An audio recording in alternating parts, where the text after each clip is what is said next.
ساڵتان لەبێ لە شەوی 28 ڕەمەزانەوە لەگەڵتانم دوو یاخود سێ ڕۆژمان ماوە مانگی ڕەمەزان بە کۆتا بێت تاوەکو ڕەمەزان بە کۆتا دێت بەرنامەی پاشیویش بەردەوام دەبێت. من کۆڤان عزەتم بەرنامەی پاشیوتان پێشکەش دەکەم. بەرنامەی پاشیوی ئەم شەو کەمێک جیاوازە لە بەرنامەی پاشیوی شەوانی ڕابردوو. ئەم لە تەوەری یەکەم سێ مامۆستامان میێوانداری کردووە کە ئەوان با بڵێن هەم مەولود خوێنن هەم قورئان خوێنیشن. بە یەکەم جار دەمەوێت بیان ناسێنم حاجی کاوە شاکر مەولود خوێن و قورئان خوێن لەگەڵ ماروە مامۆستا سەید عەبدوڵڵا سەید نەجات بە هەمان شێوە مەولود خوێن و قورئان خوێن، مامۆستا محەممەد عەبدوڵڵا مەولود خوێن و قورئان خوێن. مامۆستایان بەخێر بێن. سپاس. حاجی کاوە من دەمەوێت سەرەتا جەنابتان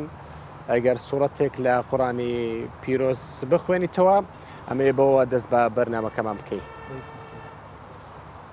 أعوذ بالله من الشيطان الرجيم. بسم الله الرحمن الرحيم. إنا أنزلناه في ليلة القدر وما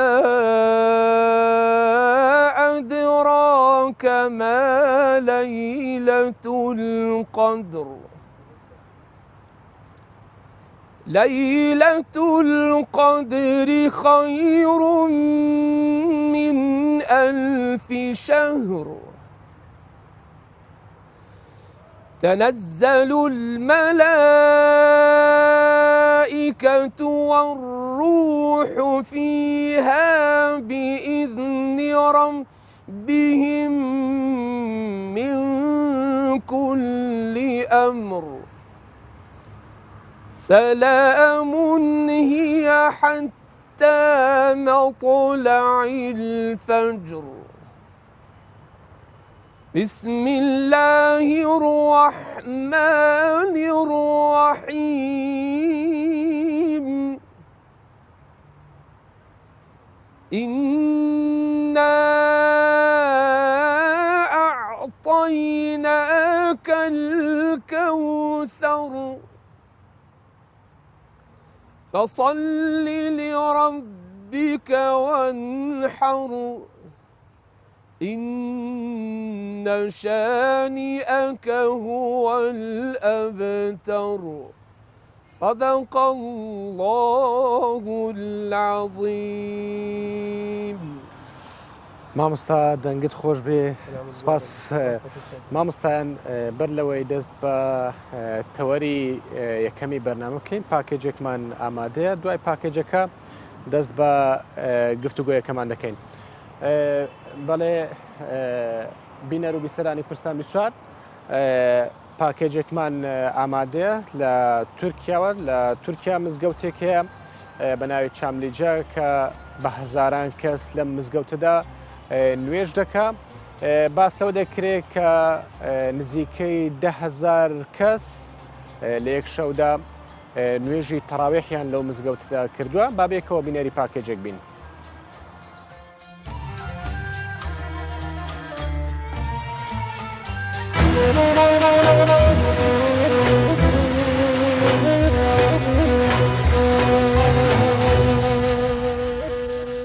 لە ستانبولê bi hezaran kes ji bo nimêja terawîhê berê xwe dan mizgefta Çamlıcayê. Beriya destpêka nimêjê cemaat hewşa mizgeftê tije kirin. Ji ber ku hêj xebatên çêkirina hundirê mizgeftê bi dawî nebûye, li hewşa mizgeftê nimêj hat kirin. I don't know what to say right now, but Ez çi bêjim nizanim. Lê hesteke pir xweş di navî mizgeftê de heye. Ez hesteke zêde manevî li vê derê hîs dikim û kêfxweş dibim ji ber. Him welatiyên ku piştî fitarê ji bo nimêjê hatibûn Çamlıcayê bi dîtina mizgeftê دلخاش بوون. Valla çok güzel. Bi Xwedê pir xweş e ku di şevekê pîroz de em li gel cemaatê di mizgefteke wiha de nimêja xwe dikin. Allah razı olsun buraları yaptıranları. Xwedê ji wan kesan razî be ku mizgeftekê wiha çêkirine. Ez serbilind ku hatîme vê derê û nimêja terawihê dikim. Di şevê de Qur'an hat xandin, hemwelatiyan li îlahî û beytan guhdar kirin. Mizgeft ji bo 50,000 kesî hatiye çêkirin û çêkirina wê 3 sal berê hatibû destpêkirin. Têpayîn di nav salekê de çêkirina mizgeftê wê bi temamî bidawî bibe. Ercan Da, Kurdistan 24, İstanbul. يوم الدين إياك نعبد وإياك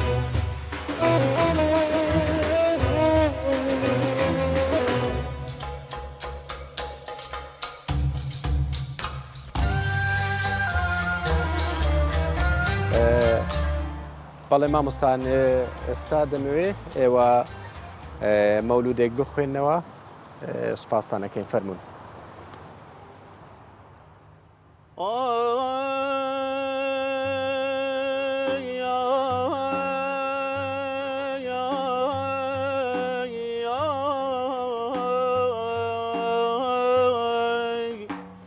أمان أمان يا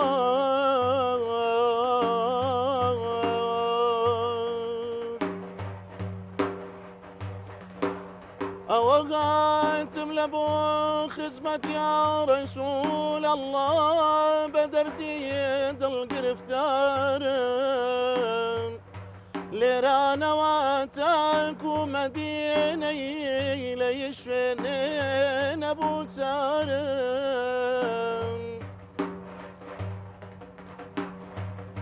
نخوش كم لنا وزيدا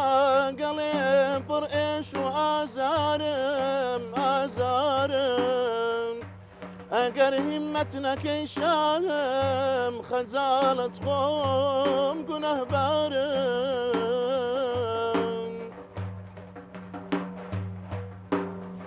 لرا بردوم تماشا كان دبين كزورة توانم يترتو بالا بدكاري او يروي بشمانم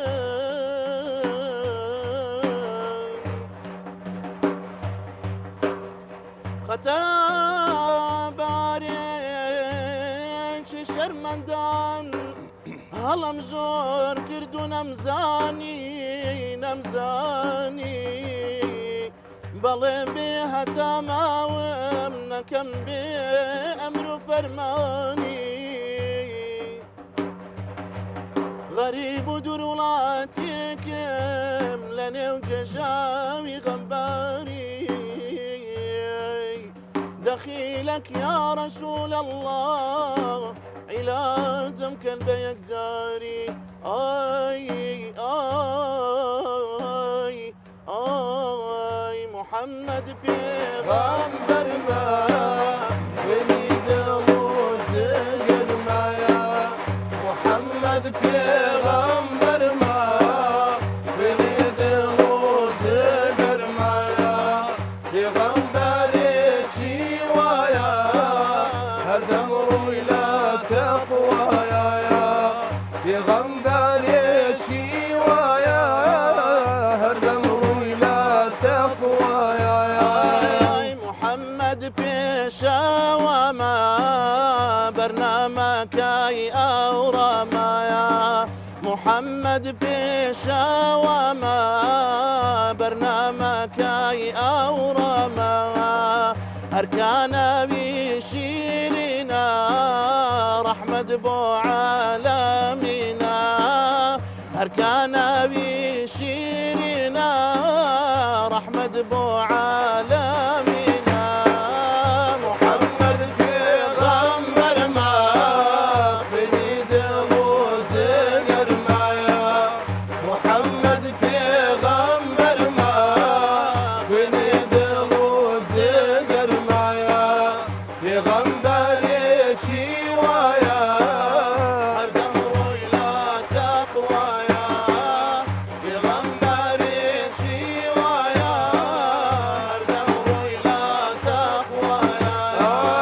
ئەگەر مانگ لە ئاسمانێ کە شاوی چواردە دەردێ ئەگەر مانگ لە ئاسمانێ کە شاوی چواردە دەردێ والله نوری جەماڵت ئەو زیاتر دەدرەوشێ والله نوری جەماڵت ئەو زیاتر دەدرەوشێ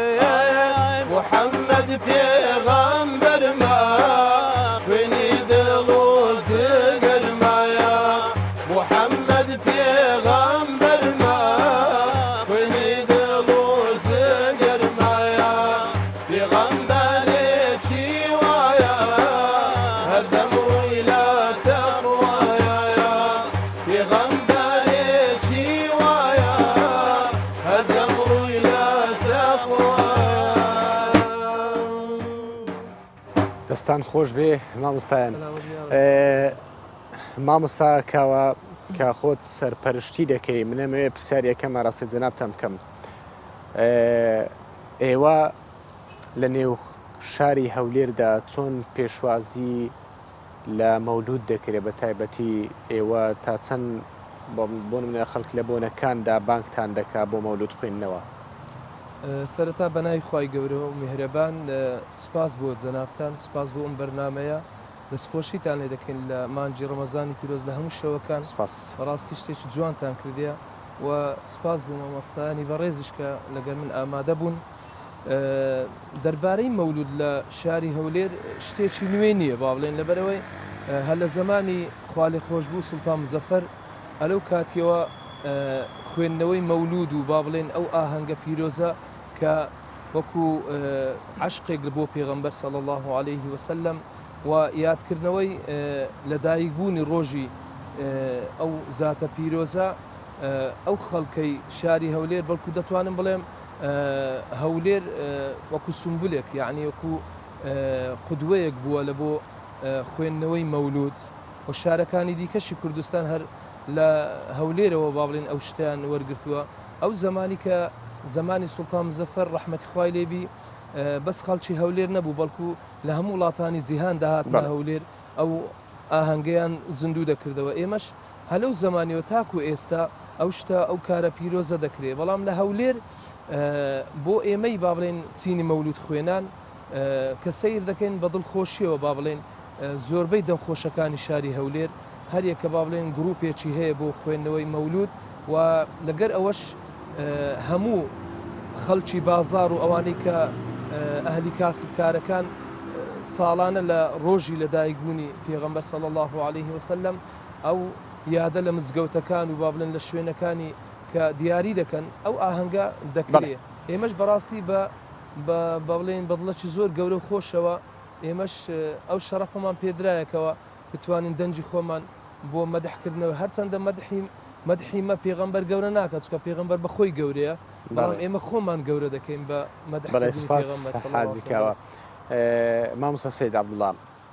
ئێستاش ئایا وەکو پێشتر لە بەتایبەتی لە ژمارەکردن یاخود لە کاتی منداڵبوون یاخود لە هەر بۆنەیەک بە هەمان با بڵێن نەفەسی پێشوو خەڵک بە پیر ئێوەدێکە بۆ مەولود خوێندنەوە ئەمانە؟ بەنای خوای گەورە و میهرەبان پێشەچی زۆر سپاس لە بۆ جەنابەت، سپاس بۆ کەناڵی کوردستان 24 زۆر سپاس بۆ بەڕاستان. والله لە قەدیمەوە طبعا وەکو مامۆستاکاوە باس کرد مەولود کرایە لە بۆ بەتایبەتی لە ڕۆژی لەدایکبوونی پێغەمبەر صلی الله عليه وآله وسلم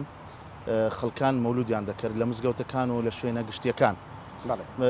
ئیدی خەڵکانێک کە مەسەڵەن زەواج مارەکردن و ژنهینان بۆ ئەوانیش عینەن مەولودیان دەکرد لە مزگەوتەکان دەیانخیدەوە. طبعا خەڵکان بەناوی سنەتی و خەڵکتر و کە خێر وای هەبوو خێری لە خۆی دەگرت مەسەڵەن دەیگۆ ئیشەکەم هەبوو ئەگەر خوای گەورە ئیشەم لە بۆ جێبەجێ بکاتنیان ئەو کارم لە بۆ ئاسام کە مەولودەش دەخینمەوە. طبعا لە قەدیمەوە ئەوە لە هەولێرە هەرکرایە، بەڵام ئێستا ئەو پێشوازی جەما بەستی من لەوەیە پێشتر ئەوە کرایە، ئایا ئەو پێشوازیەی ئەو کات دەکرا ئایا بە هەمان شت ئێستا دەکرێت؟ ئێستا دەکرێت بەڵام کەمتر لە چاو ئەوەی پێشتر. ئایا مامۆستا هۆکارەکەی ئەوەیە کە هەولێر گەورەتر بووە و ناتوانن هەستی پێ بکەن یان ئەوە تا هەر بەڕاستی جیاوازی تێدا هەیە تقریبا هەولێر گەورەتر بووە قسەکەی تو ڕاستە یەک دومیشان ئەو وەزعە زیاتر تەئسیری کردیە بەڕاستی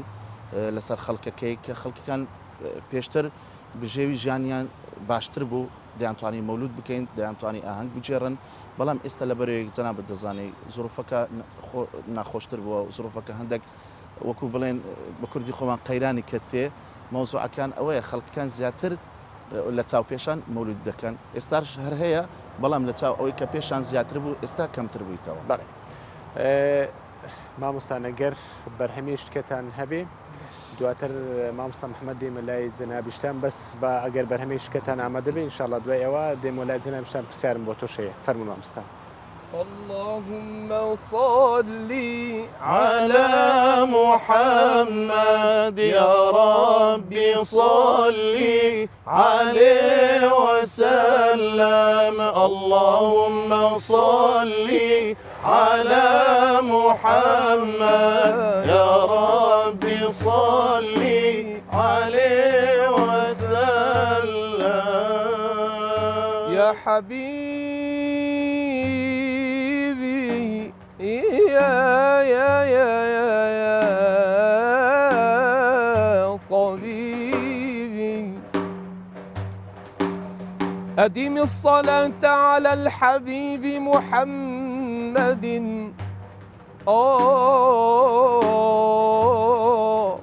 أدم الصلاة على الحبيب محمد فقبولها حتما بلا تردد أعمالنا بين القبول وردها إلا الصلاة على الحبيب محمد أعمالنا بين القبول وردها إلا الصلاة على الحبيب محمد فوق المنابر يا بلابل غردي في مولد الذكرى وذكرى المولد صلى عليك الله يا علم الهدى صلى عليك الله يا علم الهدى ما هبت النسائم وما ناحت على الأيك الحمائم محبوبي بالوصال أنعم علي محبوبي بالوصال أنعم علي وجد بالنواي منه إلي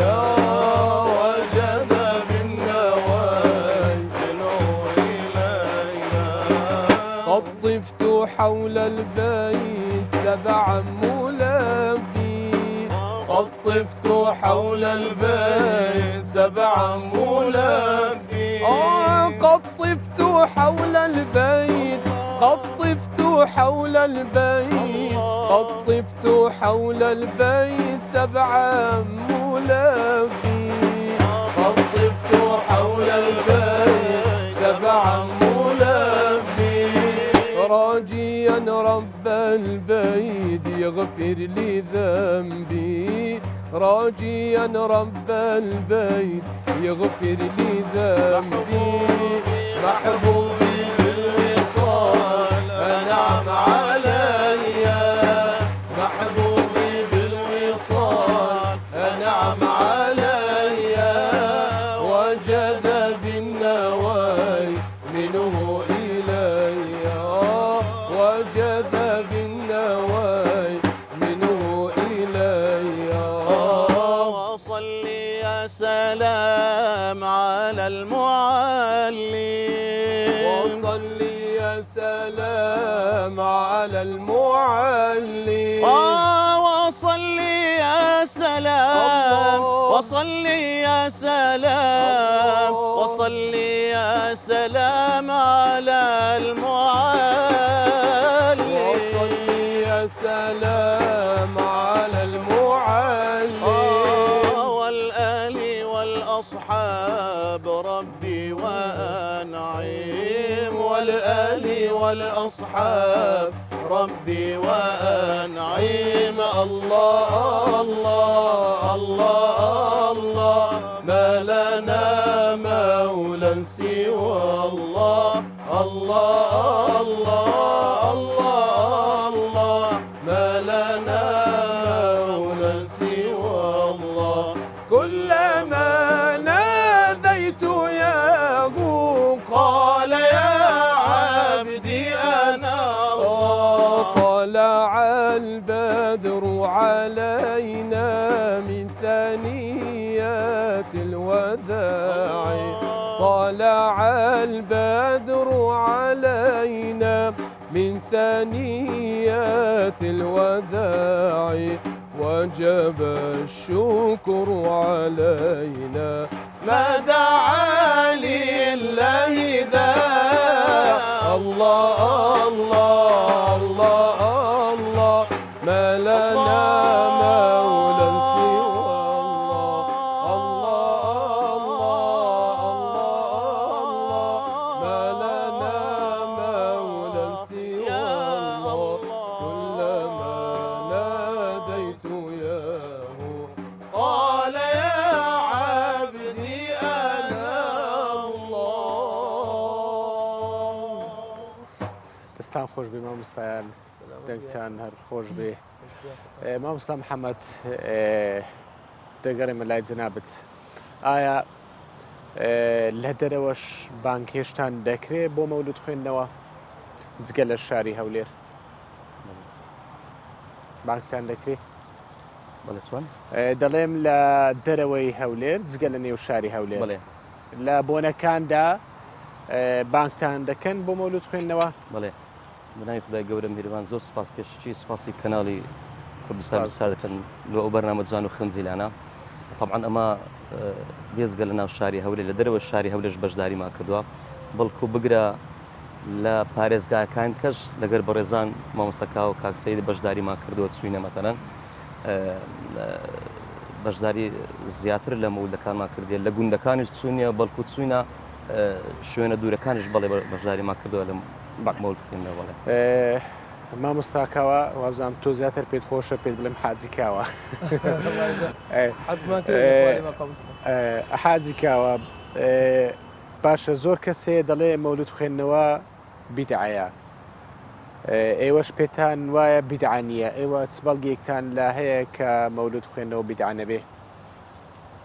طبعا ئەوە زانانی گەورە و مامۆستانی بەڕێز لە با بڵێن دەتوانین لە شاری هەولێر ئەوان ئەو وڵامەیان دایتەوە لە بۆ ئەو کەسانی کە دەڵێن مەولود بیدعایە یاخود ئەو مەولودە ئەسلی نییە ئیدی ئەمە بەس ئەوەی کە مامۆستانی بەڕێز باسییان کردووە لەوەی کەوا لە مەولود خوێندن چ شتێک دەکرێت کەوا با بڵێن بە پێچەوانەی ئاینی پیرۆزبی با بڵێن لە سەرەتا ئێمە کە مەولود دەخوێنینەوە وەکو جەنابەت ئاگادار بووی سەرەتا بە قورئان خوێندن یعنی قورئانمان خوێن ئیدی لە ناو مەولودیش شتێک ناگۆترێ با بڵێن خوا نەخواستە بە پێچەوانەی ئاەتی قورئانی بی یان بە پێچەوانەی فەرمودەی پێغەمبەری صلی الله عليه وسلم تەنها ئامۆژگاری تێدایە مەدەحکردنی خۆشەویستی خوایە و هەروەها ئامۆژگاری خەڵکانیشە بۆ ئەوەی کەوا بەڕاستی لە بەعزە شت با بڵێن خۆیان بپارێزن ئیدی شعرەکانیشمان هەمووی ئیمامۆستای گەورەنە ئەوانش هەموو مامۆستای ئاینینە لە کۆتاییەکەش ئێمە مەولود کە تۆ تەواوی دەکەین هەر بە دوعایە دوعا دەکەین بۆی خوای گەورە خێر و سەوابی ئەم مەولودە یاخود خۆشەویستی ئەو خۆشەویستەی کەوا باسی دەکەین لە دڵ دەرونی مسلمانان جێی خۆی بکاتەوە ئێمەش وەکو باسم کرد ئێمە ناتوانین لە مەدەحکردن پێغەمبەر گەورەکەین ئێمە خۆمان پێ گەورە دەکەین وئیلا خوای گەورە بەسە کە مەدحی بکە بفەرمێ وئینەکە لەعەلا خولوقین عەظیم خوا بەرزی کردووە بەڵێ حاجکاوە زیاتر درێژە بەو گفتوگۆی دەدەین بەڵام پەیامێرانمان لە شار و شارۆچکەکان وەردەگرین بەڵێ هاوکارم مەسعود محەممەد لە شاری دهۆکەوە لەگەڵما وەروە تەیفۆر محەممەدیش لە شاری سۆرانەوە لەگەڵم دەبێت سەرتاش دەستمە لە هاوکارم تەیفۆر محەممەد تەیفۆر ئەم کاتت باش پاشیف لە سۆران چۆن بەڕێوە دەچێت لە سۆران زیاتر شەوانی ڕەمەزان وا بزانم لە نێو پارچی گوڵان خەڵک بەسەری دەبات بەڵام ئایا لەم ڕۆژانەی کۆتایی خەڵک زیاتر بەچیەوە سەرخاڵە لە شاری سۆران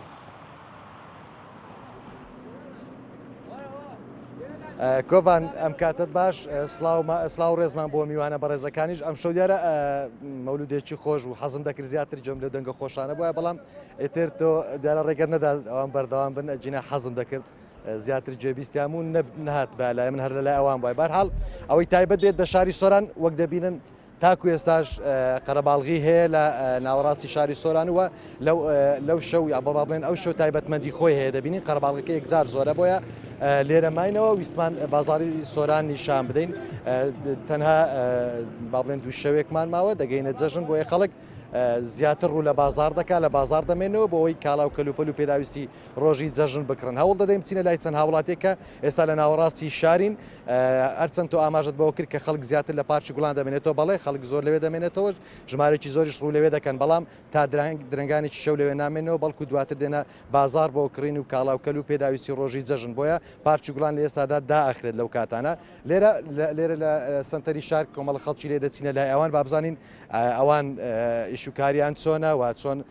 شەوانی ڕەمەزان بەڕێ دەکەن ئەو کاتت باش دەبینی تۆ چەرەزات دەفرۆشی بازارت چۆنە بە بەراورد لەگەڵ با بڵێن ساڵی ڕابردوو بازارەکە چۆن لەگەڵ ساڵی ڕابردوو بەراورد بکەین ئەو ساڵە بازار زولاواسرە بە حکمی و قەیرانە داراییەکە بەردەوامە بەڵام لەبەرەوەی ئێمە معروفین لەو شارەی ساڵانەوەی شێ دەکەین هەر باشترین لە ئەو خەڵکانێک کە تازەیشی سەرەزاتی باشە کیلۆ بە چەندەوە تێکەڵەیە و لە چی پێکات و کیلۆ بە چەند ئەوە فستەقە باویە گازۆیە نۆکە کدووی زەردە بڵێن کیلۆشی بەدازارە خەڵک زیاتر ڕوو لەو شتانە دەکات بۆی لە کاتی میوانداری بۆ میوانەکانیان دابنێن وایە طبعاً ئەوە لە ڕۆژانی جەژندا سەرەزاددا ئەندرێت کە عادەتەکی بەردەوامە لە ناو کوردێ لە بابڵێن لە ناو کوردەواری هەیە خەڵک سەرەزاد دانێ و شتێکی خۆشیە بەڕاستی زۆر سپاس خوا بازارەدا هیوادارین کە خێرێکی باش بکەیت کۆڤان ئەوەی کە ئەمە و شەو دەیبینین لە ناوەڕاستی شاری سۆران دیارە پۆلیسیا چۆش زۆر هیلاکە بۆ پێکە جەنجاڵێکی یەکجار زۆر هەیە بەڵام ئێمە هەوڵماندا لە ناو جەنجاڵێکە دەربچین و بین لێرە لەگەڵ ئەو کاسبکارانە قسە بکەین کاکە جانە و کاتت باش دەبینین تا ئێساش بازار هەیە چەند شەو پێش ئێستا بەو شێوە بوو یاخود ئەو چەند شەوەی دوایی خەڵک زیاتر ڕوو لێرە دەکات چەند شەو پێش ئێستا بازاڕی سۆران کەمێک قەڵەباڵغ بوو قەڵەباڵغێکە تا ئەو حەدەی نەبوو بەڵام لە پازدەوە قەڵەباڵغی ڕووی لە زیاتر کردووە لە شەوکانی کۆتایی قەڵەباڵغی گەلێک زیاد بووە چی دەفرۆشن لێرە وەڵی لێرە تکێ و جەرگە و کەبابە و تکەی مریشکە و گورچیلکەیەوە ئەزان بە شێوەیەکی گشتی بۆ ئێوە خێر و بەرەکەت بووە شەوەکانی ئەلحەمدولله بە پێ و قەیرانە ینی خێر و بەرەکەتی خۆمان هەیە و ئەلحەمدولله بە بەراورد لەگەڵ ساڵانی ڕابردوو بازارتان وەڵی بازار زۆر زایفە لە بەراورد لەگەڵ ساڵانی ڕابردوو چکە ساڵان چی وڵی بەهۆی ئەوەی خەڵک نەدارە و قەیرانە و کاسبیش کەمە خەڵک ڕوو زیاتریش ڕووی لە کاسبی کردیا جاران خەڵک ڕووی لە مەعاش و لە بوجەوە بوو ئێستا خەڵک ڕووی لە کاسبی کردو لە بەرەوەیە باشە زۆر سپاس کۆڤان ئەگە دەرفەتە بێ دەچینە لای هاوڵاتی دیکە کاکە جەنە و کاتت باش لێرە چی دەکەی شەرم دەکەی شەرمەکە لەگەڵ من قسە بکات چی دەکەی لێرە وەڵی هاتم کەباب بخۆم بۆ ئەو کاتە کەباب دەخۆی بۆ لە پاشێ و نایخۆی وەڵی حەزم کرد لێرە کەبابی خۆم خاڵی منن خزمەتەشن خواردەکەت بەدڵا الحەمدلله زۆر بەدڵا لە خۆشتر نابینم باشە نوۆشی جانە دێت کاکە جان ئەوەی کە دروستی دەکەن کەبابە بێگومان بەڵام کەبابەکە چ تایبەتمەندی هەیە جیاوازی چێ لەگەڵ کەبابەکانی دیکە لە چی دروستی دەکەن وەڵا هەمە گۆشتی گۆشتی خۆماڵیە کەبابە و دونگی مەڕەیە مشتریەکانتان دیاریکراون یاخود هەڕەمەچینەوە لێکەوە بۆ خۆی مشتریەکان تایبەت دیاریکراون هەمووی ساڵانەیە ڕۆژانە دێتەوە نەما یعنی دووبارێ مشتری خۆن دیارە سپاس هیواداری کە بازارێکی باشتان هەبێت کۆڤان ئارچی دەیبینین لەبەر کامرێت دوور دەکەوێتەوە ئیتر شەرم دەکەن یان با بڵێن ناتوان قسە بکەن و کاتت باشتەوە سای کەبابی چەند ساڵە کەباب لێ دەدەی یاخود ئەوە چوادە ساڵە هەر لەکوێ کارت کردو پێشتر لە ناو قەستابانیم کارم کردووە دیان سۆیان بازارتان وەڵا شکر لە خۆی باشە عیبینە کاژمێر چەند دەمێن وەڵا هاتە کاژمێر سەی عادي والله ها تباشو ده ها تقباشي دكين رازين لە کار و کەسبێکەکە شكر له خوالي والله لقوا بزيادة بي باشە تووڕەش نابێ ئەو کاتانێک کە بە ڕۆژ بە ڕۆژ و دەبی تووڕە نابی نا كنتور دوم كاكتور مو كانوا بناكل باشە هیوادارین بازارتان خۆشتر بێت کۆڤان بە شێوەیەکی گشتی وەک باسم کرد بازاری سۆرە ئەم شەو زۆر قەرەباڵغا قەرەباڵغی زیاتر دەبیندرێەوە پۆلیسی هاتوچۆش ئەرچی ڕێخستنی مابڵێن ڕێگاوبانەکان وە ئاسانکاری بۆ شۆفێران دەکەن بۆەوەی خەڵک بتوانن بە شێوەیەکی ئاسان کاڵاو کەل و پێداویستی بۆ ڕۆژی جەژن بکردن و دواتیش بگەڕێنەوە ماڵەوە بەڵێ کۆڤان سپاس بۆ هاوکارم تەیفور محەممەد کە لە شاری سۆرانەوە لەگەڵم بۆی سپاس بەڵێ ئێستاش دەسمە لە هاوکارم مەسعود محەممەد کە لە شاری دهۆکەوە لەگەڵم دەبێن مەسعود شەف باش پاشیڤ لێ دهوکێ چاوە بڕێوە دەچە بەتایبەتیژی ئەم نها بەر بێ داویە بێژین مەها ڕەمەزانێڤە دچین نها خەلێک مژولی چییە بێتر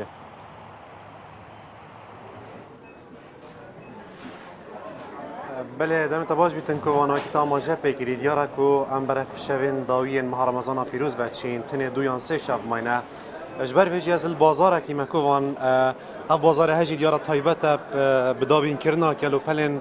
جشنه و اجبر وی خلقه که حتی ویدمیش یعنی هشتال وی بازاری مجیلی کرن و فروتنه اجبوه که پیدوین جشن دابین کن سیداتی باشی چوانی؟ سر برای زیست خیر بیست جاوتنا بله بجین درنگی شب رو که این هاتینا پیدوین جشن دابین کن بله اره اولا پا چاویا بازار چاویا خدا الحمدلله باشه شکرش خدا باشه گلای رمضان چاوی والله باشه تر بشه درد کبین پروژه گرمه عمر بيت خوا و وکیدی شول و دوام و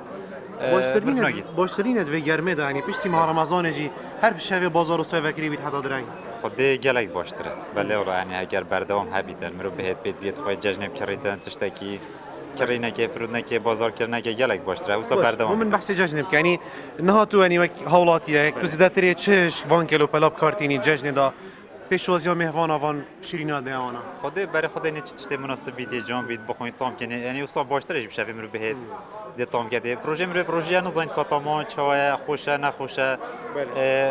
خرابه باشه مرو برای خودت بدل خود استراحت خود تام کرده تشت بدل خود بتن تشت پیدوی بتن ارولا بله باشه زور سپاس بتم از گل یک جه خودین وی بازاری بابم تو باش برام خیر به کردستان 24 خیر به زور سپاس یعنی خلک هاتیا ویل بازار هوا بودابین کردن کلو پلنجاج نه هم بجین چه تشتکی نی یعنی جداش جشن بوری هوا هاتیا شیرینی نی چه نیاز بیت بله زور سپاس افسانه جو که هر سال که آماده کاری با هاتنا جشن رمضانه بعد خدمت خلق خدا و کوبایف کمپانی ما کار کریه پتری 150 جور چکلیتا دولت جدا شوالات جدا ما 150 جور چکلیت یعنی بریان ها جور چکلیتا هبون یا جوانینه نخیر نینه برا پتر شوانینه هندک شواج کلاسیک دوباره بنا خلق حاجت کتن او جدی سمیت حاضر یعنی زتری خلق حش جور شیرینیات کت و بازار اون زتری هیجوان شیرینی الپشاف شکلت بجني حلقوم ابد خصنا تركينا تركي قال حاجات كان بانا وبكيت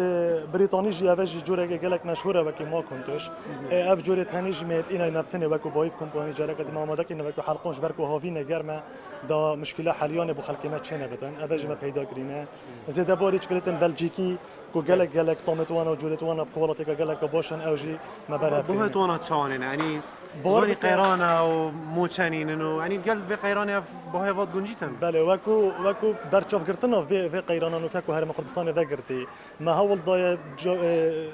جورين شكلتا باشترين كواليتي وبوهين قالك گنجاي آماده بكين شوانا جي 3000 دست بكد حتى 20000 22000 جي جورت ويت باش زور سپاس بتا شمال هم قال هنده کسین دیجی باغ ویناف کسین کاور که قصاوی بازاری کرینه جبو دابین کرنا کلو پلن جشنه وکی من آماجه بکری جنف بازار تایوت پیدوین جشنه و یعنی همی پیدوین جشن براین باشن چوانی سرچاویم خیر سلامت تو که وری یعنی کلو پلن جشنه دابین کی بله چونه باهای تو چونه نه ودید باشن باش حضراتك باشن بله زیادتری هنی خلق بو جشنه چه جوره شیرینی بات عمال چه کلو پل پیدوی خودی اما چکلیتن و چرزن و بله یعنی جشن نها چه جوازی گل جشن بوری هیا بو نمونه بریا چند سال کاجا که بیرام بیتن خلقی جگارت کرین افچنه یعنی گورین کتی نجشنا بله انو که کس جگارانال کرد اما هر شیرینایی نو او سردانت خلقی از بو بود از پاس بود از به سریس بی برادری کم بله برا البری اللي بری چند سال کان یارا روزانه جشن بجین همی گرکت پر بون بازارت پر من خلکی قصدای قدوت کرد نهانی او پیوندی ماینه یا جین نماینه خود نماینه وکی بری بس باشه خراب نینه حتی حدا کی باشه بو چی نماینه یعنی بو چی وکی بری نماینه خود بگاوه وکی بری نماینه راستی تلفن و عصر اینترنتی و بله بله باشه سپاس بتاس از گل هندک زوالاتین دی باغ برات باشی چانی بله بله تو باشی چون براسا سرم باشه بوم بحث چرزاب که اف سالانی خاص تا خلکی چه اثر چرزات و باید وانات گل جشن بوری خود باید اون هر نفسی تشتیه و فستاق جاو سه چهار نوع ان نوع بخیب خیاب ترشه اوش کیرت نفس ایرانیه بله باشه تا گویی با حیوان هر وکی بره یعنی بو چی با ارزانتری نه بو من قیرانه یا با حیوان خاره با هر نفسی تشتیه من او هر نفسی تشتیه با حیوان اکی پاره نه گیرانه مناسب هر نفسی پاره باشه سپاس بود تمام از داوی که از گلوی حوالیش باهم براتی باشی چانی سری من گلک فرات سر شاهد من دیارکو کمپانی که مازن هوا هست خواستم و پرسش تب کم یعنی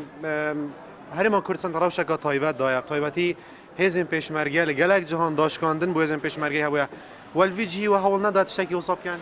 خدي كاك ما صوت چه هات يدف ما نو پیشمرگاتی ما گلک هاری کاریو یا کلی و حقیقتا نو عامتا جنه بس پیشمرگی یعنی هم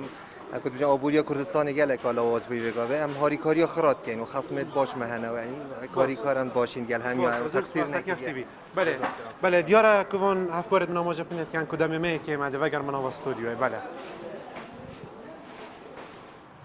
بله سپاس بۆ هاوکارم مەسعود محەممەد کە لە شاری دهۆکەوە لەگەڵم بۆی سپاس بۆ میوانەکانیشت.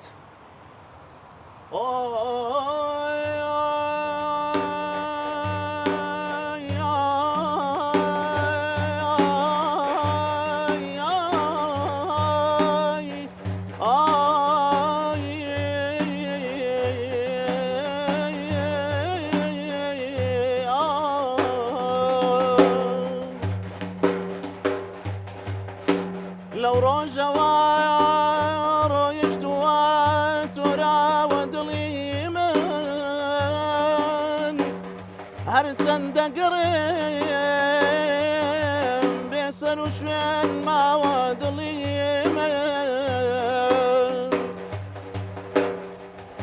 اخو بنت بحرك واخن كا ودلي من ياران يا اخو بتتيغك وكجرا ودلي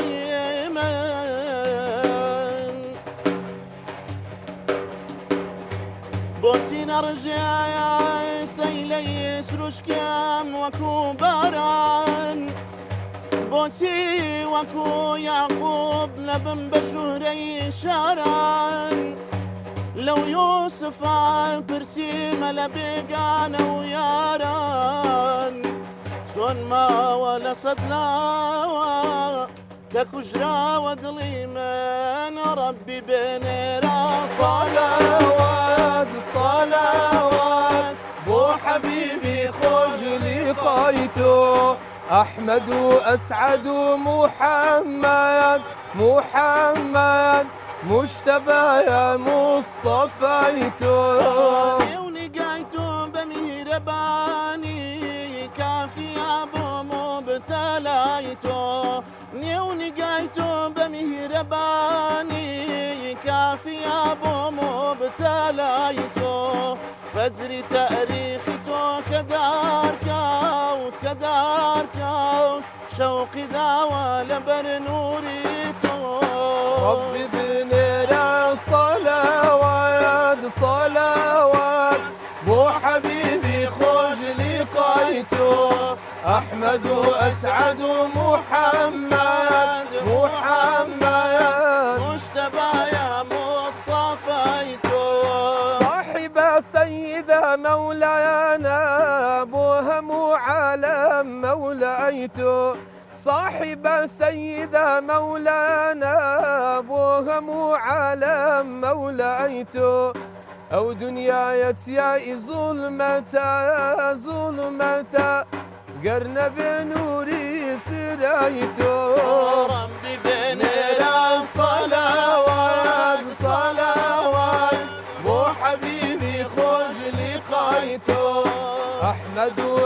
أحمد محمد محمد مجتبى يا مصطفيتو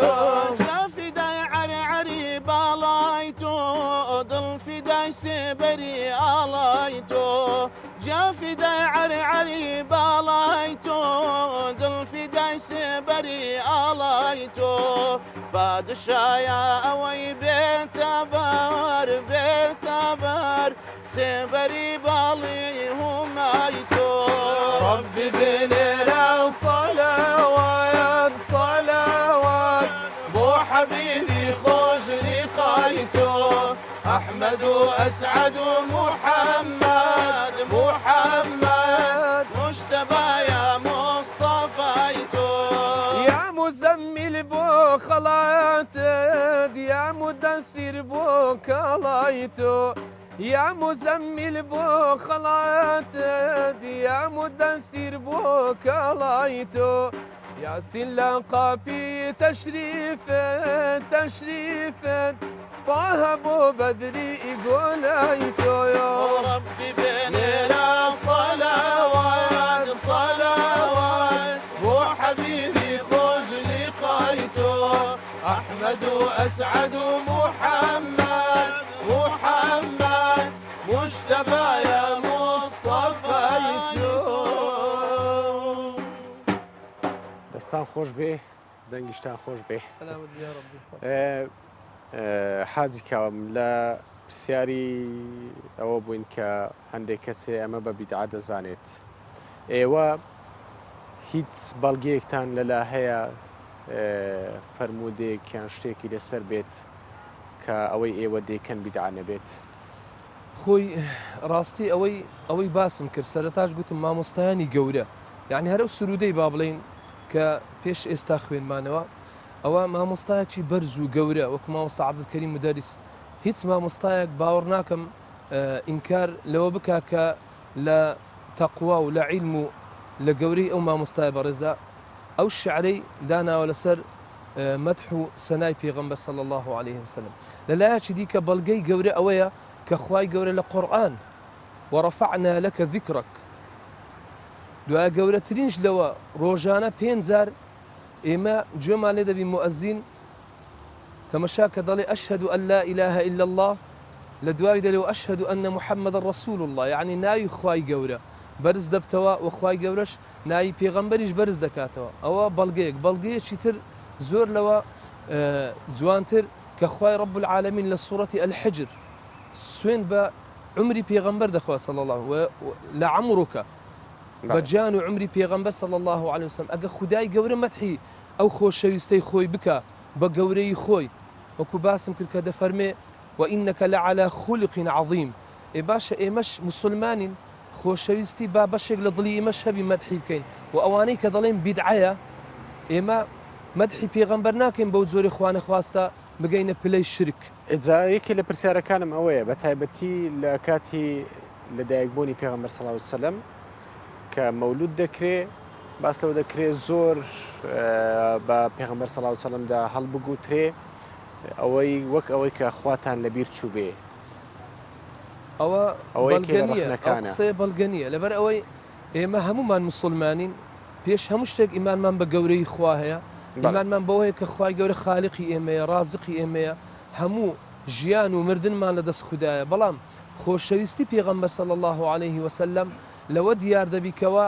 لە فەرمودەیەکی دەفەرمێ عليه الصلاة والسلام هەر کەسێک یەک سەڵەوات لەسەر من لێ بدا عليه الصلاة والسلام خوای گەورە 10 سەڵەوات لەسەر و لێدا و لە فەرمێ لە فەرمودەشکە لە هەمووتان ڕۆژی قیامەت نزیکتر لە من ئەو کەسەیەکەوە سەڵەوات لەسەر من لێدا و منی خۆش دەوێ و لە فەرمودەشکە دەفەرمێ ئەو کەسە ڕەزیلە کە ناوم دێ سەڵەوات لێ نادا صلی الله عليه وسلم بەمانای ئەوە مەبەستیمەیە لە مەولود خوێندن مەبەستمان ئەوەیە خۆشەویستی پێغەمبەر لە دڵەکان دروست بکەین و ئیدی زۆربەی مسلمان بە بەڵگە بە جۆشمان لێ ڕابگرن بزانە ئێمە شتێک دەڵێن خوا نەخواستە پێغەمبەری نازدار نزیکەین بەرامبەر خوای گەورە والعیاذ بالله خدا خالیقە بەڵام پێغەمبەری نازداریش خۆشەویستە بەڵێ مامۆستا من ئەمێ پرسیارێک مامۆستا سەید عەبدوڵڵا پرسیارێک لە جەناب شتم بکەم چێ ئەو تێکست و ئاواز و ئەوانە بۆ ئێوە دادەنێ سوود لە چی وەردەگرنێوە بەڵێ وەڵا کاکە قوربان زیاتر زیاتر بخۆمان هیوا هەیە هیوامان تێدا ئاواز دادەنێتن شعرەکان بەخۆمان مەسەڵەن شاعری گەورەی کورتەیە وەکو شاعر بێخۆت مەحوی نالی مامۆستا عەبدولکەریم مدەڕیس ڕەحمەتی خوای لێبی زۆر لەو شاعیرانەمان هەیە بێکەس ئەوانە شاعری بەناوبانجی کوردن شعری جوانیشیان هەیە لەسەر ئەوانە هەر لەسەر ئیزافە لەسەر قسەی مامۆستاکە ئەوانە کە عالمیش بوونە زاناش بوونە و شاعریش بوونە یعنی ئەوانە شعریان بەسەر پێغەمبەری صلی الله علیه و سلم هەردا گوتووە و بەسەر خوای گەورە و ئەمە کە باسیەوە دەکەین مەولود کە دەخوێننەوە ئەمە لۆ پێغەمبەرمان صلی الله علیه و سلم خۆش دەوێتن لەبەرەوەی خوای گەورە کردیتە پێغەمبەر و ئەمری کردیە کە هەمومان خۆشمان بمێ و لەبەر تاعەتی دابین و لەسەر ئیزافە ئەوەش دەمێ یەک دوو ئەوەی بە کورتی باس بکەم لەسەر قسەی مامۆستاکاوەی پێغەمبەر صلی الله علیه و سلم وەکو هیجرەتی کرد کۆچی کرد لە شاری مەککەی لە بۆ شاری مەدینەی خەڵکانێک بە ژن و بە پیا و بە منداڵەوە بە گچکەوە بە گەورەوە هەموو پێشوازیان لێ کرد بە سرودی طلع البدر علينا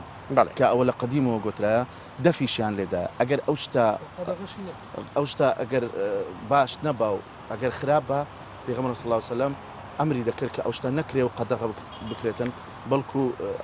زۆریشی پێخۆش بوو بەڵام بەنسبە شعرەکان ئەو وەکو باسم کرد ئەو شاعیرانە و شعری برادرانی شەیە شعری دادرێن بەنسبەت ئاوازەکانیش برادران هەیە ئاوازمان لۆ دادنێن هاوکارتان دەبن هەندێک بە خۆتان دەدەن بخۆمان و هەندێکشون لە برادران و هەندێکیش وەرگیراوە لە شتی تر وەری دەگرن بەڵێ مامۆستا ئێمە لە کۆتایی بەرنامە نزیک دەبینەوە دوایین بەرهەمی ئێوەم دەوێ بەڵام بەر لەوەی بەرهەمی ئێوە باس لە دوایین بەرهەمتان بکەم ئەمێ سوپاستان بکەم دواتر فیچەرێک تەقدیم بکەم ئەو کات دەست بە با بڵێن بەرهەمی ئێوە بکەم بەڵێ سەرتا سوپاس بۆ حاجی کاوە شاکر وەروە سەید عەبدوڵڵا سەید نەجات وەروە سوپاس بۆ مامۆستا محەممەد عەبدوڵڵا کە لە تەوەری یەکەمدا میوانی ئێمە بوون بەڵێ بینەران و بیسەرانی کوردستان 24 فیچەرێکمان هەیە سەبارەت بە دروستکردنی ڕۆنی کونجی بەڵام دوای ئەوەی مامۆستایان دوایین بەرهەمی خۆمان پێشکەش دەکەین ئەو کات بەرهەمی یاخود ئەو فیچەرەی دروستکردنی ڕۆنی کونجیش پەخش دەکرێت فەرموو مامۆستانێ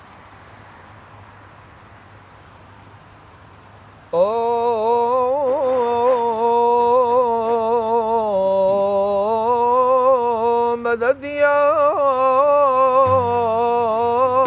الله مرحبا يا اي بلبلي باغي زمان مرحبا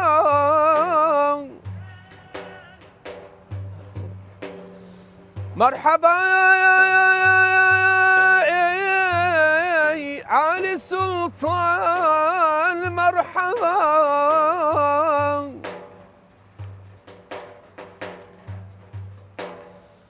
مرحبا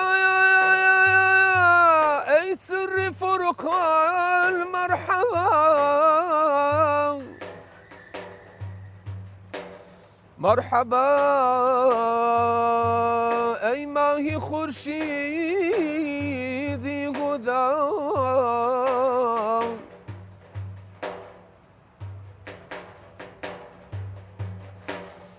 başı dünyanın türlü türlü haline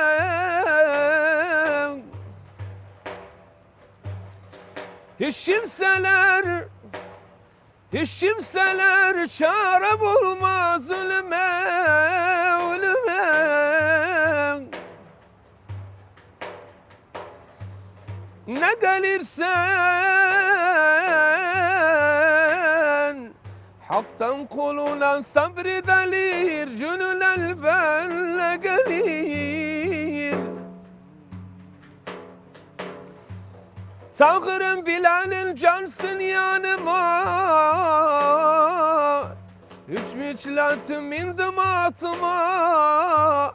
Halalım Ayşe ey kızım Fatıma Ehli beytim size olsun elveda. Tala'a el-bedru aleyna min thaniyatil veda.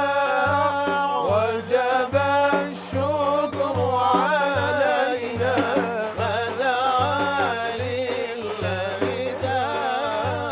Esmen de güzel ay sıktı, eşik oldu Medine. Peygamber şehre ulaştı, alem girdi bu dine. Tala'al bedru aleyna min thaniyatil veda. Vecebe şükru aleyna meda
بەڵێ بەرنامەی پاشیف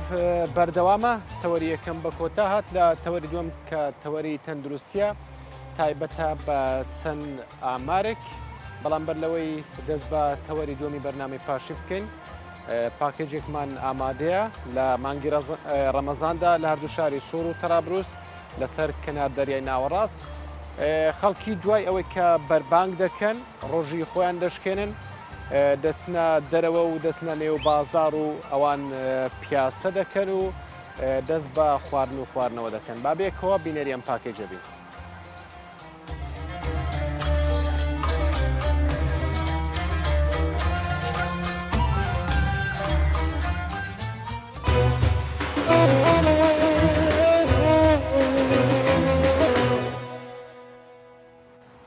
سەرەڕای ناجێگیری دۆخی ئەمنی وڵات دوای نانخواردن و بەربانگ خەڵکی هەردوو شاری سۆر و تەرابلوس لە لوبنان لە ماڵەکانیان دێنە دەرەوە و ڕوو لە کەنار دەریا دەکەن و بازارەکانیش جمەی دێت.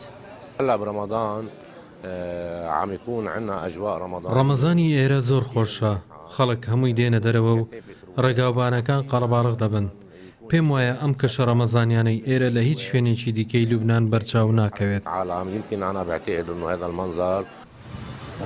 هەموو شەوانی شەمەیەک شارەوانی سوور ڕێگاکان بەرەو ڕووی ئۆتۆمبیلەکان دادەخات بۆ ئەوەی هەموو شۆکەرانی پیادە بتوانن ئازادانە کاتێکی خۆش بەسەر بەرن. ئەمەش لای هاوڵاتیان جێگای دڵخۆشیە. ئەژوا ڕەمەدان کتر حەلوە عنا بسۆر شەوانی ڕەمەزانی ئێمە لە سۆر زۆر جوانە بە تایبەتی شەوانی شەممە هەموو خەڵک دێنە ئێرە و کەشی ئێرەیان زۆر لاخۆشە بحب جاو سۆر. لە شاری تەرابلوسیش خەڵکی ئەم شارە لە شەوانی ڕەمەزاندا لە دوورگەی عەبدولوەهاب کە دوورگەیەکە لە ڕێگەی پردێکی بە ڕووناکی ڕەنگا و ڕەنگ ڕازاوە بە کەناری دەریای شارەکە بەستراوەتەوە کاتێکی خۆش بەسەر دەبن و چەندین چالاکی جۆراوجۆری تایبەت بە ڕەمەزان ئەنجام دەدەن. نعمل هذه الليالي الرمضانية لنحقق 3 أشياء. لە چالاکی و ئاهەنگەکانی ئەم شەوماندا دەمانەوێت سێشت بسەلمێنین. یەکەم ئەوەی کە چیتر ترابلۆس دواکەوتو نییە، چیتر حوشتری لێ نییە. دووهەم بیسەلمێنین کە ترابلۆس شاری بەختەوەریە. سێهەم هەوڵ بۆ بنیاتنان و ئاوەدانکردنەوەی زیاتر بدەین. یەکجاری لە زۆنگا و هاتووینەتە دەرەوە. یەکێکی دیکە لەو هاوڵاتیانە دڵخۆشی خۆی بەم کەش و هەوای ڕەمەزانێ دەردەبرێت و دەڵێت. دەبینی کەش و هەواکە چەند خۆشە هەمومانی لێرە کۆ کردوێتەوە ئەمەیە کەشی ڕەمەزان لێرە تەرابلوس ژیان بە وڵات دەدا. لوبنان وڵاتێکە کە لە چەندین تائیفە و مەزهەب پێک هاتووە هەرچەندە دۆخی گشتی ئەو وڵاتە نیمچە ئارامە بەڵام چەند ڕۆژێک لەمەوبەر داعش چەند تەقینەوەیەکی لە ناوچەی قاعی باکووری ڕۆژهەڵاتی لوبنان ئەنجامدا و بەهۆیانەوە 5 کەس کوژران و ژمارەیەکی دیکەش بریندار بوو.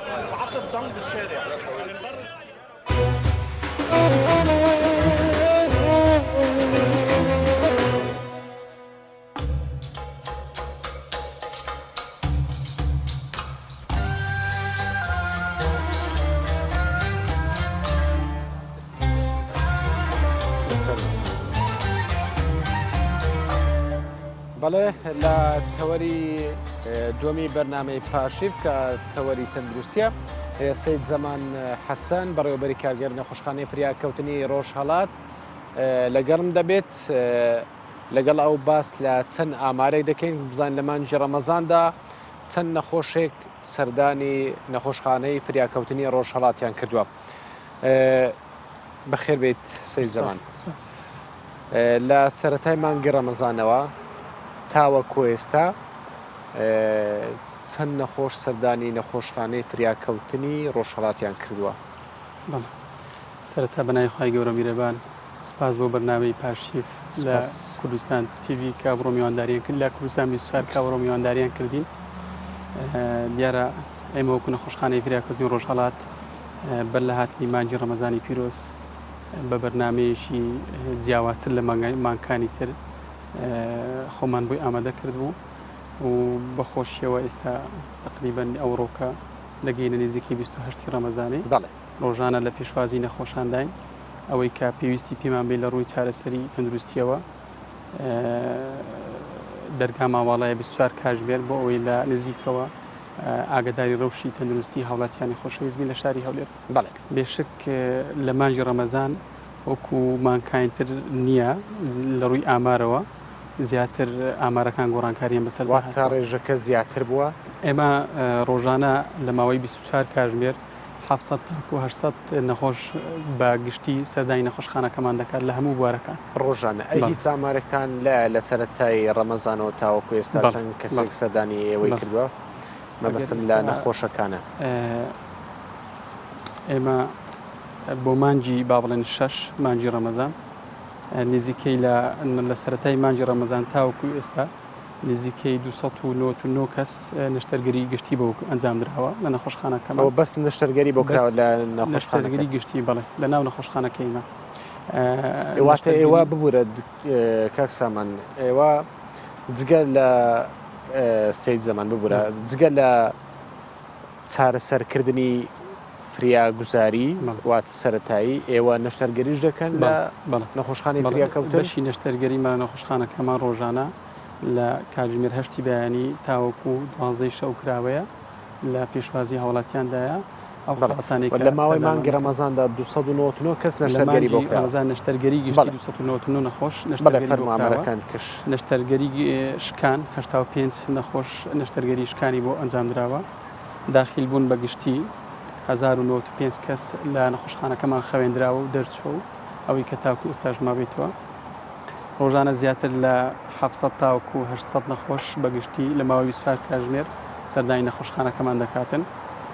ڕێژەی مردوو بەداخەوە 54 کەس لە نەخۆشخانەکەمان وفاتی کردووە 54 کەس گیانی لەدەستاوە بەڵێ هۆکارەکانیان چی بووە هی ئەمانە هۆکارەکان دەگۆڕێن ینی بەشێکیان بە باڵێن حاڵەتی هاتوچۆیە زیاتر بەشێکیان بە ڕووی لە ڕووەکانی تر با بڵێن لە ڕووی بەتەمەند بوون لە ڕووی هەناو و جەراح و بەولیە زیاتر بەگشتی هۆکاری چی بووە کە ڕێژەی نەخۆش لە مانجی ڕەمەزاندا زیاتر بووە وەک لە مانگەکانی دیکە بۆ خۆت دەزانی خەڵک لە مانجی ڕەمەزان زیاتر بەڕۆژوون ئێمە ئەتوو نێزیکەی 15 بۆ 16 کاتژمێر هەر ئینسانێک بە ڕۆژوو دەبێت هیچ ناخوا زۆربەی زۆری بە تایبەتی پاش بابرین دوای مەغریب کە خەڵک فتار دەکاتەوە نان دەخواتن جا زۆربەی بەشی ئەو نەخۆشانێکەوە ئەوانەی مشکلی بابرین هەناویان هەیە ئەوانەی مشکلی قوڕایی بابرین قۆڵۆن و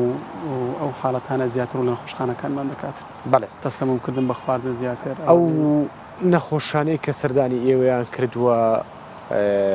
ئاوارەکانیشی لە خۆ گرتووە جگە لە خەڵکی شاری هەولێر نەخۆشخانەکەمان بەبێ جیاوازی هەموو کەسێک کە پێویستی بە نەخۆشخانەکەمان بێ ئێمە لە خزمەتی دای جا بەشی زۆریشی ئێستا بەڕاستی ئەو نەخۆشخانێک کە سەردانی نەخۆشخانەکەمان دەکەن خەڵکی بابرێن ڕۆژ ئاوای کوردستان ئاوارەکانی ڕۆژاوای کوردستان و خەڵکی ئاوارەکانی بابرێن باشوور و ناوەڕاستی عراقن زیاتر و لە نەخۆشخانەکەمان دەکەن و هیچ با بڵێن بەبێ بەرامبەریش ئەوەی کە بۆوانیش دەکرێت بەبێ بەرامبەرە وەکو هەوڵاتیش خۆی ئاسایی هەرێمی کوردستان بەڵێ ئایا ئەو دەرمانەی کە لە نەخۆشخانەکانی ئێوە بووە بە تایبەتش نەخۆشخانەی فریاکەوتنی ڕۆژهەڵات بەشی ئێوەی کردووە دوای ئەو قەیرانەی کەوە بەرەوچ هەرێمی کوردستانی گرتووە بە تایبەتی قەیرانی دارایی ئەوەش وای کردووە کەوە لە ڕوویدا و دەرمانەوە وەکو جاران نەبین بەڵام هەتا دەتوانم بڵێن لە 1970 پێیجی ئەو دەرمانەی کە بۆ تەواوی پێویستە ئێمە دابینی کێمە خۆشحاڵیەوە بە هاوکاری لەگەر فەرمانگەی تەندروستی هەولێر و وەزارەت تەندروستی واتە بەشی ئێمە بەسملوێ بەشی ئەوەی کردووە ڕۆژانە بەشی کردووە بڵێ باشە بۆ زۆر جار دەبینین نەخۆشکە دێتە نەخۆشخانەکان دەرمانی بۆ دەنووسێ دکتۆر لەوانەیە لەو هەموو حەبە و دەرزی و نازانم چی بە دەنووسێت لەوانەیە یەک حەبی لە نەخۆشخانە هەبیت کەی هەمووی لە دەرەوە دەکرێت هۆکارەکەی چییە؟ کاکۆڤان هۆکارەکەی ئەوەیە ئەو نەخۆشخانەی کە بابرێن سەردانی نەخۆشخانەکەمان دەکات ئەو دەرمانەی کە دکتۆرە بەڕێزەکان بۆیان دەنووسن بەشی زۆری ئەو دەرمانە دەرمانی حاڵەت تاڕی ئەنی ینی لە ناکاو چکە ئەو دەرمانەی کە پێویستە و زروری لە تەواوی هەیە بۆ حاڵەتی لە ناکاو ئەوە هەمووی هەیە مۆزدا بەڵام هەندێک دەرمان هەیە دەمینێت ڕۆژانە بەردەوام با بڵێ نەخۆشەکە پێویستی پێدەوی بۆ ماوەی هەفتەیەک بۆ ماوەی مانگێک ئەوە دوای ئەو دروستبوونی ئەو قەیرانەش هەندێکیان کەم بۆ تۆ و ئەوەی تریشیان لە دەرەوە پێشتریش هەر لە دەرەوە دەکەن. بەڵێ دەمەوێت ئەو بپرسم ئەو ئامارێکم لە بەردەست بوو بە تایبەتش لە دێسکی وەرزش دێسکی تەندروستی کوردستان 24 وەرم گرتووە دەڵێ نەخۆش هەبووە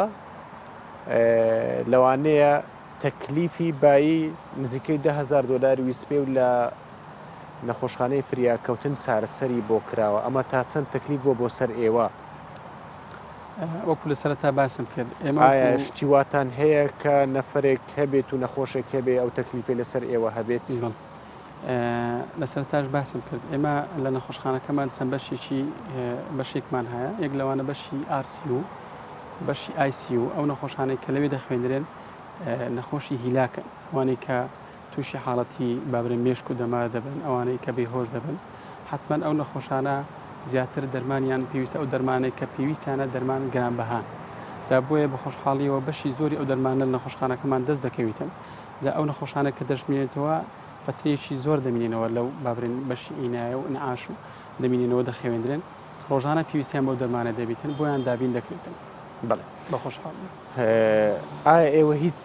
کێشەیەکتان بۆ دروست دەبێ کاتێک نەخۆش بێت دێت بۆ نەخۆشخانە بە تایبەتیش لەگەڵ خزم و کەسی نەخۆشەکاندا لەوانێ هەندێک جار نەخۆشیان بەردەوامدا هیلاک بێ پەلەپەلیان بێ و کێشە لەگەڵ دکتۆریان لەگەڵ کارمەندان دروست بێت ئەمە لە نەخۆشخانەی ئێوە بەدی دەکرێت بەڵێ ئێمە بەو پێیکەوە جگە لە بەشی با بڵێن لە ناکاو بەشێکیمان کردوتەوە پێی دەڵن ڕاوێژکاری ئەم لەو بەشە زیاتر ئەو نەخۆشخانەش دەبینین کەەوە ژانە سەرێکە سەر ئێشانێکە زگ ئێشانێکە هەر حاڵەتی شکرا کەەوە هیلاک نین یان ڕووداوی بابرێن لە ناکاو نین ئەوە لەوێ چارەسەری بۆ دەکرێت دکتۆر لە بەیانی کاتژمێر 8 وەکو 12 شەو لەوێ دەبینێتەوە دامینی وەکو ڕاوێژکاری جا بۆیە ئەتۆ وەکو پێویست ناتوانانی کۆنتترۆلی دەرگای بنەخۆشخانە بکەیت و تەواریش وەکو فریاکەوتنەکانیش بەردەوام حاڵەتی بۆ دێتن بۆیە بەردەوام ئێمە کێشەمان بە تایبەتی دکتۆر و کارمەندە خۆشەویستەکان کێشەمان لەگەر هاوڵی نەخۆشە ئەوەندە کێشەمان لەگەر نەخۆشەکەی نیە ئەوەندەی لەگەر هاوڵی نەخۆشە چی نەخۆشێک دێت 10 کەس 15 کەسی لەگەڵدایە کە پێی درێ بڕۆ دەرەوە وەکو پێویست هاوکاریت ناکاتن جا ئەوە بەردەوام کێشەمان بۆ دروست دەکات. باشە زۆر زار دەبینین کە نەخۆشیش دێ لەوانەیە بە پیر نەخۆشەوە ئەو پێشوازیە نەبێ ئایا هۆکاری ئەوەیە کە فریاکەوتنەکان زۆر قەڕەباڵغن یان ئەوە تا کارمەندانتان وەکو پێویست نییەواتە کەم بن یاخودەوە تا ئەو بێ با بڵێن کەمکردنەوەی موچە کاریگەری لەسەر کارمەندان هەبێ بەو شێوەیە کار نەکەن بەڵێ لە دوای دروستبوونی ئەو شەڕە نەگریسی کەوا بەرەو شارێمی کوردستانی گرتیە ئاوارێکی زۆر لە باشووری عێراق و ناوەڕاست هەروەها لە ڕۆژاوای کوردستان سەردانی هەرێمی کوردستانی کرد و لە هەولێر و دەوروبەری هەولێر نیشتە جێکراوە ئەمە جگە لەوەی قەیرانی دارایی ئەوڕۆ بەرەو هەرێمی کوردستانی گرتووە خەڵکی زیاتر ئەگەر پێشتر ڕووی لە شوێنە تایبەتەکان کردی ئەوڕۆ زیاتر ڕوو لە شوێنە گشتیەکان دەکات و ئەو حاڵەتانەی کەەوە ئاوارەکانیش کە ڕووی لە هەرێمی کوردستان کردووە تەوا فریاکەوتنەکانی زۆر قەڵەباڕش کردووە جگە لە وەرچەند هۆکارێک کەش هەیە دەمەوێت باسییان بکەم ئێمە هەموو لایەک تێبینیەوە دەکەین کەوا فەرمانگەی تەندروستی هەولێر ڕۆژانە بەردەوام لە بەرەو پێشچووندایە هەوڵی زیدیشیانداوە بۆی ڕەوشی تەندروستی لە شاری هەولێری باشتر و باشتریشی بکەن بەڵێ لە هەمان کاتدا دەبێت چەند خاڵک هەیە لێرە دەدەمێت ئاماژەی پێ بدەم ینی باش بکرێت بۆ ئەوەی فراکەوتنەکان یان نەخۆشخانەکان بەگشتی ئەو دەلودیان نەکەوێتە سەر بۆ نمونە بنکە تەندروستیەکانمان هەیە لە ناوگەڕەکان دەبێت زیاتر گرنگی بم کە تەندروستیەکان بدرێت بۆەوەی لە ناوگەڕەکان ئامارێکی تەندروست هەبیتن بۆەوەی ڕێژەی دانیشتوانی ئەو گەڕەکانە دەستیان بکرێت لەسەر بنەمای ڕێژەی دانیشتوانەکەی دکتۆر و کارمەندی پێویستی بۆ دابین بکرێت و دەرمان و بەشی جیاوازی تێدا بکرێتەوە بۆ ئەوەی زیاتر ئەو هاوڵاتیانەی کە ناو گەڕەکان ڕوو لەو بنکانە بکەن ئەگەر لە حاڵەتێکەوە نەیانتوانین لە بنکەکان چاشە بکرێت بگازردنەوە بۆ نەخۆشخانەکان. باشە سێ زەمان ئەو نەخۆشانەی کە دێن بۆ نەخۆشخانەکەی ئێوە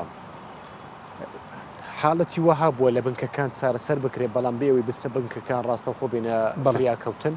لێرەدا دوو حاڵەت هەیە حاڵەتێکیان ئەوەیە هاوڵاتیان زیاتر ڕوو لە نەخۆشخانە و شوندا نەخۆشخانە گەورەکان دەکەن جگەلەوەی کەەوە ناستە بنکەکان کە لە گەڕەکان هەیە بەشێکیان ناچەند بەشێکیان ئەوەیە بنکەکان وەکو پێویست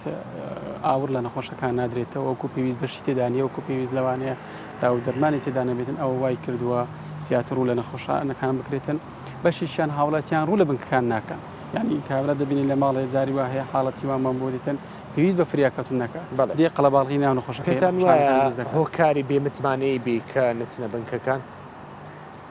ئەوەش دەبرە دەبینیتە لێرەوە ڕۆلی ڕاگەیاندن زۆر گرنگکە ڕۆلی مامستایانی ئاینی زۆر گرنگە کەوە تەندروستیە فەرمانگەی تەندروستیە خودت وەزارەتی تەندروستیە گرنگی بە بنکەکان نەداوە ناکرێت بن گرنگی پێنەداوە من باسم کرد فەرمانگەی تەندروستی ڕۆژانە لە بەرەو پێشچووندایە ڕۆژانە لە هەوڵی باشترکردنی ڕۆژی تەندروستیە بەڵام ئەو حاڵەتانی کە لە پێشتر باسم کرد ئەوانە هەمویان هۆکارم بۆ ئەوەی نەتواندرێت بە تایبەتی لەو بارودۆخی ئێستا تێداینە نەتواندرێت بنکەت تەندروستیەکان لە گەڕەکان چکم بەڕاستی پێویستی بە دامەزرانی کارمەندی زیاتر هەیە پێویستی بە دامەزرانی دکتۆری زیاتر هەیە پێویستی بە باشترکردنی ڕەوش و گوزەرانی کارمەند و دکتۆران هەیە بۆ ئەوی دکتۆر و کارمەندەکان زیاتر و لە داوامکردنی شوێنە حکومیەکان بکەن جگە لە ئەهلیەکان لەگەڵم بمێنەوە دەچمە لای هاوکارم یەکێ لە هاوکارم چۆتە نەخۆشخانەیەک لە سۆران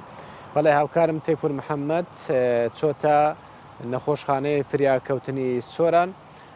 تەیفور ئەم کاتت باش جارشتر سلااوت لێبێ لە تەوەری یەکەم لەگەڵم بووی بۆ تەوەری دۆمیش لەگەڵمی سپاس دەکەین تۆ ئێستا لە نێو نەخۆشخانەیت دەتوانی چیت هەیە بیگەێنی تەوەری باڵێن تەندروستیشمان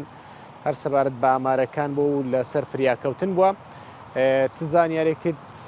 دەست دەکەوێت لەگەڵ میوانەکانت دەتوانی قسەیان لەگەڵ پێ فەرموو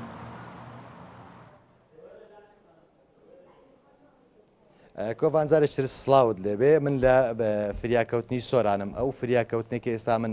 لێرە لێ وەستاوم تایبەتە بە بەشی فریاکەوتن لە سنووری سۆران ڕواندز چۆمان و ناوە ناوەش نەخۆشەکانی دەڤەری بارزان واتە سنووری مێرگەسۆریش دێنرێنە ئێرە لێرە قاوشی هەردوو بەشی ئافرەت و پیاوانی لێ و هاوکات لەم دەستەشمەوە بەشی تاقیگا و هاوکات بەشی تیشتیشی لەیە هەوڵ دەدەین لێرە ئێمە هەم ئامار وەربگرین هەم بزانین ئاستی خزمەتگوزاری تەندروستی لێرە چۆنە هەوڵ دەدەن قسە لەگەڵ کارمەندان ئێرە بکەین کاک زیرانم کاتت باش جەنابتان بەڕێوەبەری بەشی فریاکەوتنن ئەگەر ئامارێک زۆر باشە ئەگەر ئامارێکت لەلا بێ سەبارەت بە نەخۆشەکان لە مانجی ڕەمەزان چەند نەخۆش سەردانی ئێریان کردەوە حاڵەتەکان چی بووینە ئامارەکان بە شێوەیەکی گشتی سەرەتا بەخێرهاتنی کەناڵەکەتان دەکەین بۆ سۆران دەڤەری شەهیدان بەنسبەت ئاماری 28 ڕۆژی مانجی ڕەمەزانی پیرۆز کۆی گشتی سەردانکەران 2127 نەخۆش بووە لای پیاوان 852 نەخۆش لای ئافرەتان 1157 تیشک 1204 تیشک گیراوە پشکنینی تاقیگەیی 644 پشکنین کراوە سووتان دوو حاڵەتی سووتانمان هەبووە حالەتی شەڕکردن 16 حالەتی شەڕکردن هەبووە لە مانجی ڕەمەزان لەماوەی ئەو 28 ڕۆژە پێوەدانی دوو پشک و ماریش 8 دانە هەبووە 6 دوو پشک دوو مار ڕووداوی هاتوچۆش زۆر بووە 56 ڕووداوی هاتوچۆ بووە تەنها لە ماوەی 28 ڕۆژی مانجی ڕەمەزانی پیرۆز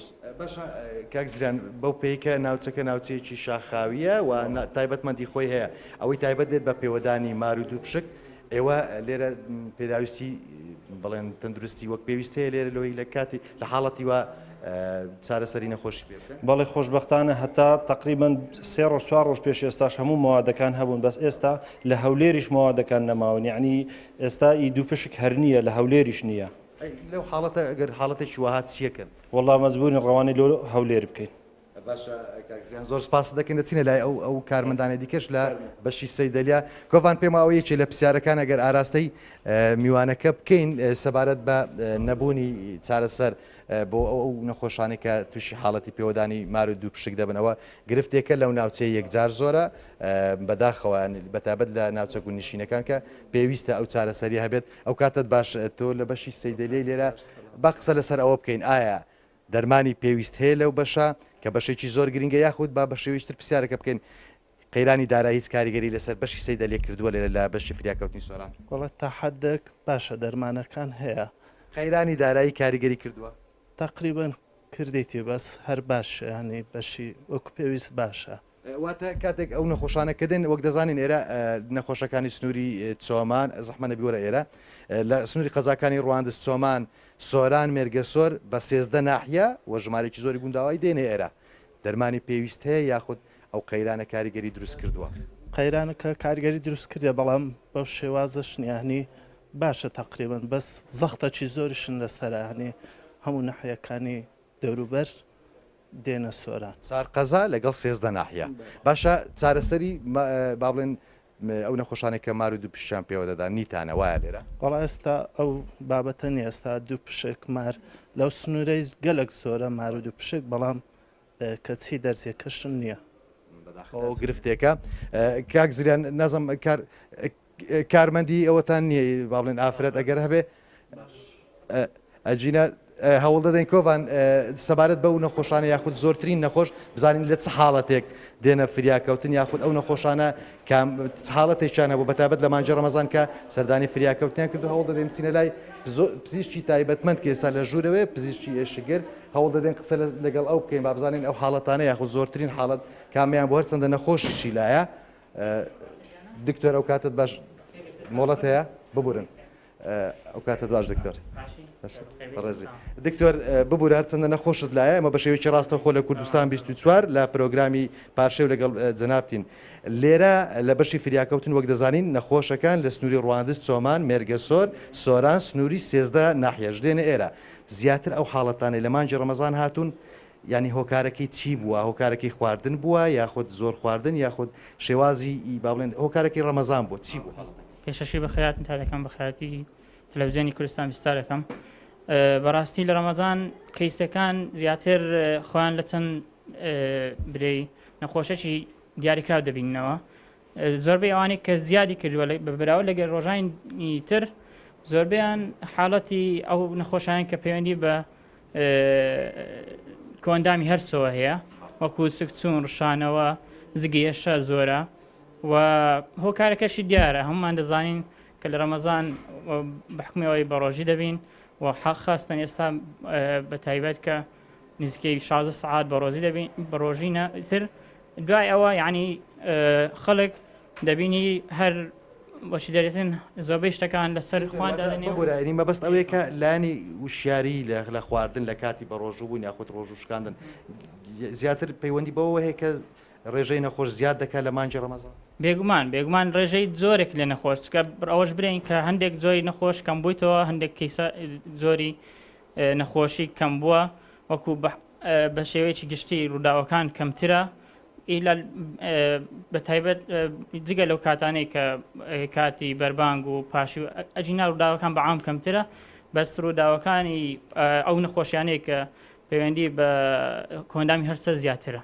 باشە دکتۆر ئەگەر بە شێوەیەکی کورت پێمان بڵێ ڕێنمایی چییە بۆ ئەو هاوڵاتیانی کە بە ڕۆژوو دەبن لە کاتیەوەی کە ڕۆژوەکانیان دەشتێنن چی بکەن بۆی تووشی ئەو حاڵەتانە نەبن ئۆکەی بێگومان ڕێنمایەکان یعنی پێم وابی زۆر بمان بیزانین یعنی خەڵکی احتیاطی بیزانی کە ڕێنمایەکان خواردن هەموو زۆر خواردنەی بەیەکەوە لە سەرێک نەخوا بۆ منە زۆرجار بە نەخۆشەکانی خۆشم دەیم کەم خۆی دایم خۆر بی یعنی هەمووی پێ بەیەکەوە کە ڕۆژی دەشتێنی 16 ساعت بە ڕۆژی بووی ئەو کۆندامی هەرست لە ئیسراحەتدا تۆ دەچی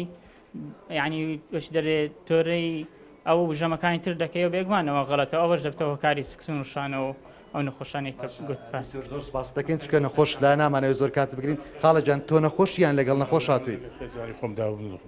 نەخۆشاو بەێ نەخۆش باشە تۆ لە کاتی با بڵێن کە ڕۆژ و دەشتێنی خواردنەکان چۆن دەخۆی بەسەریەکەوە یاخود دەرفەت دەدەی و بێواشی دەرفەت دەدەمێ دەرفەت دەدەمێت لە دوو یەک ناخۆم ینی بۆچی وا دەکەی هە لە خۆڕاوە دەکە یاخود پێت وای ئاوا باشە ینی ئەوە باشە بۆ قەلبی من ئەوە باشە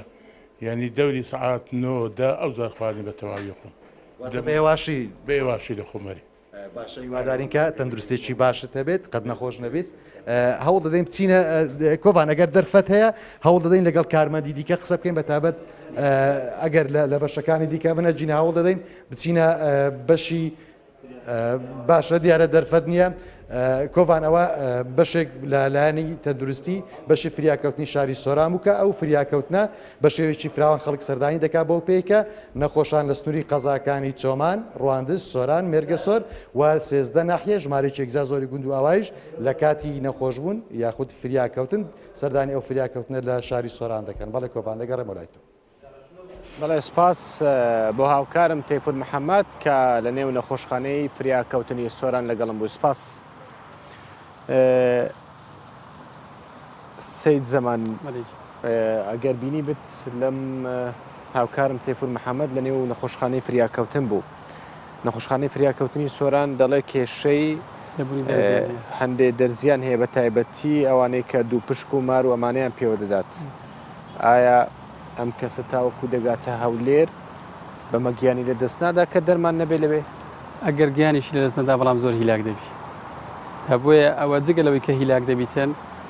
ئەو پێتان وایە هەموو کەسێک بەرگەی ئەم پێوەدانە بگریت؟ بەخوای کاکۆڤاجیان زۆر زەحمەتە بەڵام لەگەر ئەوەشدا ئەتۆ ئەو ڕێی حسابکە ئەو ماندی بوونە ئەو نەخۆشە ئەو کارمەندەی کە لەگەڵی دێ ئەو ئەمبوڵانسەی کە لەگەری دێتن ئەوە هەموو خۆی لە خۆیدا ینی کێشێکی گەورەیە. جا بۆیە هەرچەند ئەو نەخۆشخانانەی دەوروبەری شاری هەولێر ئەکتیڤ بکرێن ئیهتیمامیان زیاتر پێ بدرێتن کارمەند و دکتۆری زۆری بۆ دابین بکرێتن ئەوە زیاتر لەسەر نەخۆشخانەکانی ناو هەولێر کەم دەکاتەوە. باشە ئەو دەرزیە یاخود ئەو دەرمانەی کە بەکار دێ بۆ ئەمە ئەوەندە گرانە کە حکوومەت نەتوانێت دابینی بکە؟ خۆی گرانە ئەو ماوەی ڕابردوو حکوومەت هێرەمی کوردستان ئەوەندە یەکەی ماگادار بووین وەزارەتی تەندروستی بۆ کەرکووچی دابین دەکرد چکە حاڵەتە بۆ کەرکووچ هەبوو ئەو بەغدا نەیناردەبوو ئەوە بوو حکوومەتی هەرێمی کوردستان لە ڕێی وەزارەتی تەندروستیەوە بۆ کەرکووچی دابین دەکرد. ئەی بۆ وەزارەتی تەندروستی هەمانە لێکوانە لە فەرمانگەی تەندروستی هەولێر ئەو دەرمانە هەیە بەڵام چینە ئەو چەند ڕۆژەی ئەوە بەخۆشیان باسییان کردکەوە هەیەیان بۆ بەڵام ئێستا ڕێژەکەی خلاصەوە پێم وایە بەیانی فەرمانگەی تەندروستی هەولێر بۆیان دابین دەکات. بەڵێ باش بەڵام هەرچەند گرنگی بە نەخۆشخانەکانی دەوروبەر بدرێتن ئەوەندە لۆد و قەڵەباڵغی لەسەر هەولێر کەم دەکات. باش ئەی بۆچەوەی کە بۆ ئێوە دابین کراوە هەندێکی بەسەر نەخۆشخانەکان کەدا بەش ناکەن؟ هەر نەخۆشخانەیەک حسەی تایبەتی خۆی هەیە بە تایبەتی ئەوانەی ناو شار و ئەوانەی دەوروبەری شار فەرمانگەی تەندروستی بۆیان دابین دەکات. یعنی ئەوانیش دەتوانن وەکوی ئێمە داوای بکەن و بۆیان دابین دەکرێت. واتە ئەوان داوایان نەکردووە بۆیان دابین بکرێت؟ داوایان کردووە بۆ خۆیان باسییان کرد دەڵێ هەمان بوو ئێستا خلاص بوو ممکنە بەیانی ئەوانیش داوا بکەن و بەڵێوات هەر کاتێک داوا بکەن ئامادەن پێیان بدرێت. تا ئێستا لە هەولێر ئەو کێشەمان نەبوو. باش و دڵنیاشم نابێت. باشە باسمان لە بنکەکان کرد بنکە تەندروستیەکان زۆر جار دەبینین ئەو ئاوارانەی کە لە هاتوونەتە شاری هەولێر تۆ باس لەوە کرد دێنە نێو باوەڕێ نەخۆشخانەی فریاکەوتن ئەگەر بێت و نەخۆش بکەون ئایا لە نێو کەمپەکاندا بنکەی تەندروستی نییە بۆ ئەوان سەردانی و بنکارە بکەن بۆی ئەو ڕێگا دوورە نەبڕن و نێنە فریاکەوتنەکان بە تایبەتی لە نێو شاری هەولێر؟ لە ناو کەمپەکان بنکەی تەندروستی ئێستا دروست کراوە و ڕۆژانە بەردەوام تیمەکان لە هەولێرەوە دەچن بۆ ناو کەمپەکان سەردانیان دەکەن دکتۆرەکانیش بە هەماشوە بەڵام هەموو حاڵەتێک لە ناو کەمپەکان چارەسەری بۆ ناکرێت چکە هەندێک نەخۆشەیە ممکنە پێویستی بە نەشتەرگەری هەبیتن بۆیە ڕاستەخۆ دەگوازرێتەوە بۆ ناو هەولێر هەندێکیان پێویستیان بە خواندن هەیە ینی دەبێت داخل بکرێت ناو نەخۆشخانەکان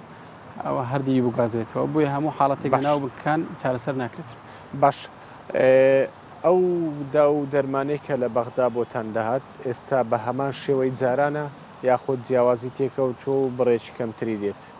پێم وایە کەم کراوەتەوە بەڵام زیاتر ئەمە ئیشی باڵێن فەرمانگەی تەندروستی هەولێرە حسابی ئەو ئاوارانە نەکراوە کە لە خوارەوەی عێراقەوە هاتوونەکانی کوردستان. پێم وانییە چونکم ئێستا بەڕاستی بەو قەبارەی کە ئەو هەموو ئاوارەیە لە هەرێمی کوردستانن بەو قەبارەیە پێم وانییە بەغدا هاوکاریمان بکات. لۆدێکی ئێزگا زۆر کەوتۆتە سەر وەزارەتی تەندروستی. ئایا وەزارەتی تەندروستی داوای ئەو بڕێ کردوتەوە لەوان؟ بەڵێ چەندی جار لە ڕاگەیاندەکانی گوێویستی بووین. کاتە حکوومەتی عێراقی ئامادە نییە ئەوە بداتەوە؟ حکوومەتی عێراقی بریا مامۆسەی فەرمانبەرانی بدا بە مامۆسەی فەرمانبەرانیشی 2 ساڵە بڕیوە بە بیانی زۆرە زۆر. بەس لە دەرماڵی پزیشک و کارمەندانی تەندروستی دەکرێت ئەویان بەچی گەیشتووە؟ ئێمە وەکو فریاکەوتنەکان چەندین جارە داوا دەکەین بەڕاستی دەرماڵە و موچەی فریاکەوتنەکان بە تایبەتی چونکۆم کارمەند و دکتۆر لە فریاکەوتنەکان زۆر ماندووترن لە نەخۆشخانە گشتیەکان جیا لە بنکە تەندروستیەکان بۆیە داوامان کردووە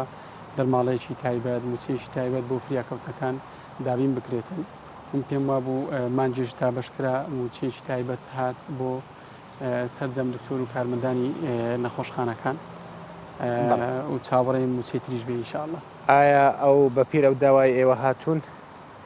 هاتوون بەڵام دەبێ ئەمەشی ساوەڕە چاوی ئەوە بکەین ئەو قەیرانە دارایی حکوومەتی هەرێم تووشی بووە پێم وانە لە ئێستادا بتوانێت ئەو داواکاران جێبکەن بەڵام ئێمە وەکو فریاکەوتن دووبارەی دەکەینەوە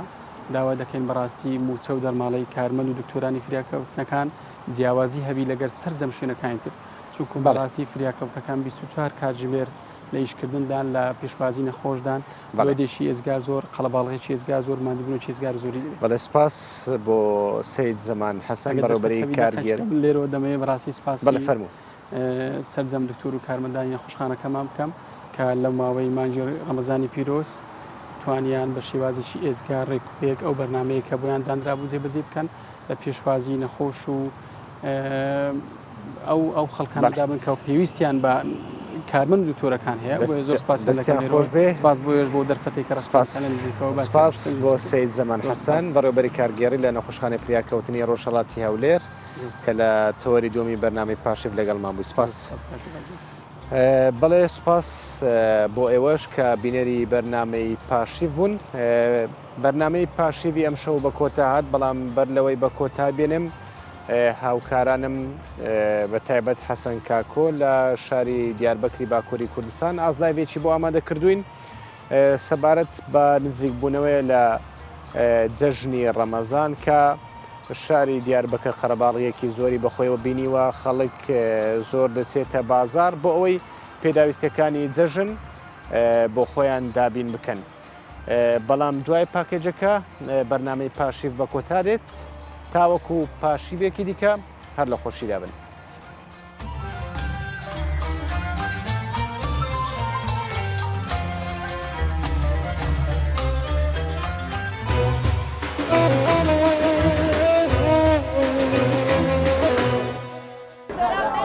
ڕەمەزان هێدی بە داوی دەبێ و خەڵکیشی دەردەکەون سووکێ و هەروەها حاضری و ئامادەکاریان جەژنێ دکن ئەم جهێ ئەملێ ناوا دیاربەکرە ناوچە یەنی شەهرە یعنی وەکە ناوبەندا دیاربەکرە یا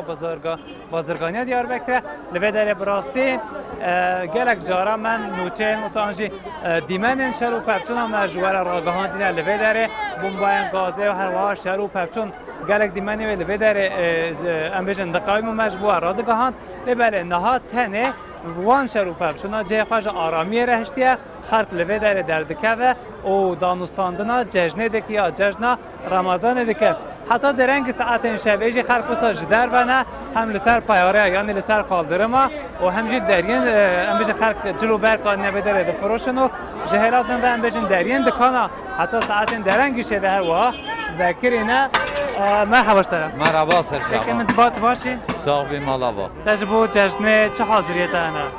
Valla me ji ava bin dibînin tev cejna xwe pîroz dikin em nikan cejna xwe pîroz bikin. Boçê? Vê eydê de her taraf xweyn tê rijandinê. Vî xweynê gere bê seknandinê. Ney seknandinê milletê mêze nekin. Millet yani kêfî tune. Kêfî tune.